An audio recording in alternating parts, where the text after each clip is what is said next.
Good morning, team. Today we will be covering trade-ins in this video. Trade-ins.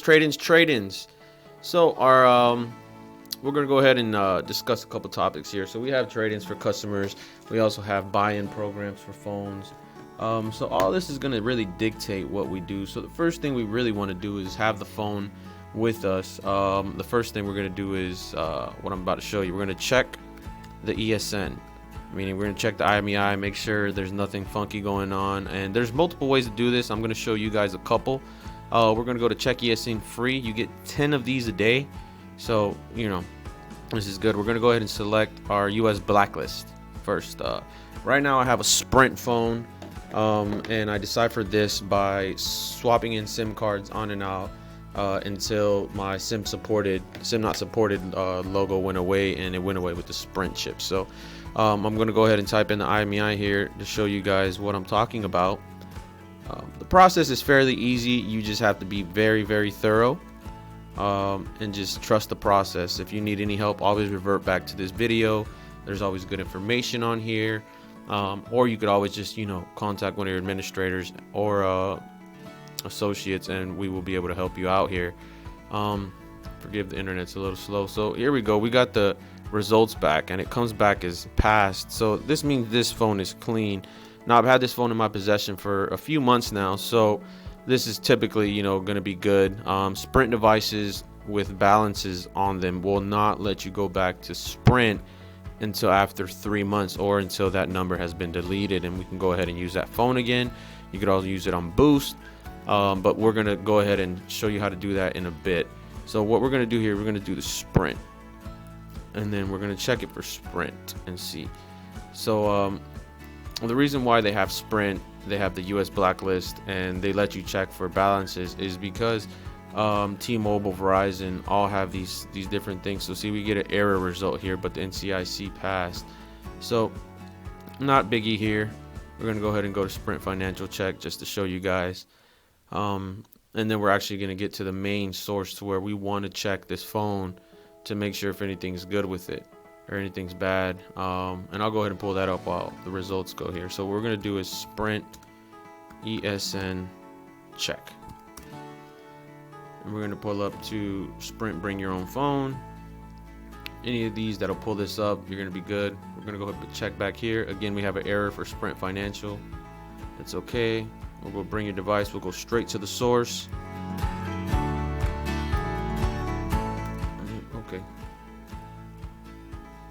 And we'll type in this manual number again.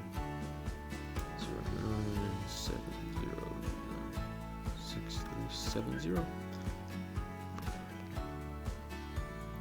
Alright, and as you can see, it already loaded me up here. Now, if this phone was blacklisted or there was something wrong with this device, it would automatically tell me this phone cannot be used with Sprint, or if it's a Sprint device that has a balance on it, like I said previously, it will tell you that you cannot use this because it's already on somebody's account. So after the 3 months, hey, you know what, it's good.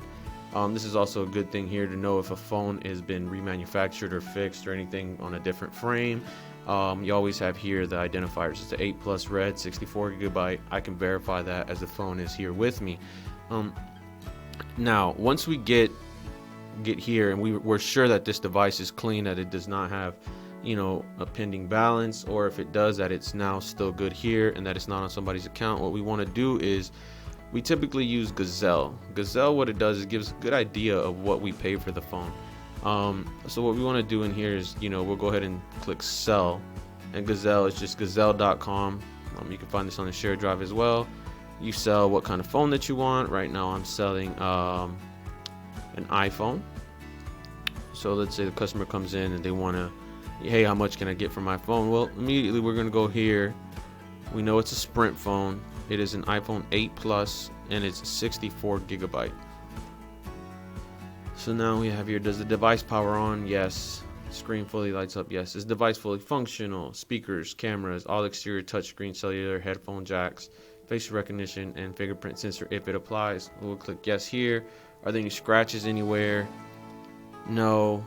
Are there cracks nowhere? No. So this is what we would be offer our customer. Again, if this phone was unlocked, we could potentially do more. We just need to get authorization from one of your supervisors or administrators.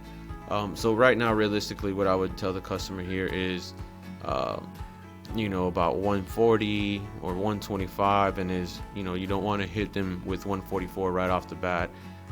In most cases, we're going to be able to switch people over and use these phones as trade-ins, so we'll actually get it in for cheaper. We could just say this phone will cover your down payment, so we will get the phone cheaper at that point. And then on top of that, we also have phone check system that we check the phones through after we agree on the price. So if the customer is okay with the price or the trade-in value, we're going to go ahead and take that phone to the back and test it out, get our label printed out, and go ahead and put that into the system. Now, mind you, I just said something that's very crucial here. So every time we take a phone in, it does not matter if it is damaged, it does not matter if it does not work. That phone, if we paid money for it, immediately has to go into the system. There are some repercussions if you are caught not doing this, and this is not simply a mistrust issue, this is an inventory issue, and this is something that we do not want to lose money on.